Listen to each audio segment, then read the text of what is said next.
Story now. We're joined on the line by NUM PWV Regional Chairperson Angelo Agrizzi. Angelo, thanks very much for your time this morning. Shocking testimony unfolding and emerging at the state capture inquiry yesterday. It can't sit well with you that the NUM's PWV region featured quite highly in that shocking testimony. Yeah, good morning to you. And yes, it's quite shocking indeed.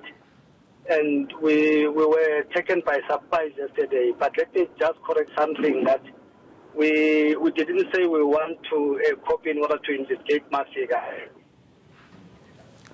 Mafika Jackson passed on in 2013. So, and then, yeah, he's no more actually. But we want the statement in order for us to be able to determine to an extent that we implicated as a union and take appropriate measures. But it's something that is very much shocking and disappointing to us as a union because we don't support any fraud or corruption of any nature. So what will your own investigations entail, aside from investigating Jackson Mafika himself? Will your investigation extend to perhaps people that may have worked closely with him at the time? Look, for now, we don't have the details. As soon as we receive the statement, maybe it will show as to whether there might have been some people that were working closer to him.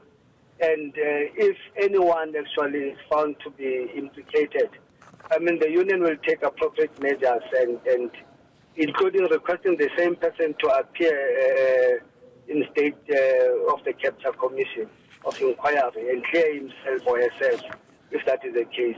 But as a union, if anything that is revealed implicates us, we'll take the appropriate measures as a union because we don't support corruption at all.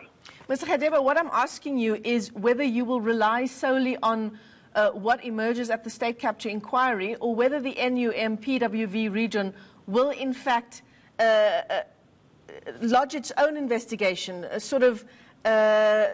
investigate on its own terms and try to get to the bottom of the situation in its own region without depending solely on what is emerging at the state capture inquiry? We will be guided by the information that we will receive, and if actually it warrants us to actually have our own investigation, we'll certainly do that. And you're also saying that you'll make anyone available, anyone who is pertinent to the state capture inquiry and the evidence that's being heard there, you'll make those people available to testify at the inquiry? We will request those who are implicated to make themselves available. Remember, you cannot force somebody to make himself available, and unless that person is subpoenaed by the commission itself. But we cannot actually, as a union, say, make yourself available. We will actually encourage people to do so if they are implicated. But for now, it's too early for us to even say what is it that is in the statement. We want the details first. But in order to clear our name, we'll do everything possible to make sure that NUM's name is not dragged into the mud. All right, well, thanks very much for your time. NUM PWV Regional Chairperson Angelo Agrizzi joining us there on the line.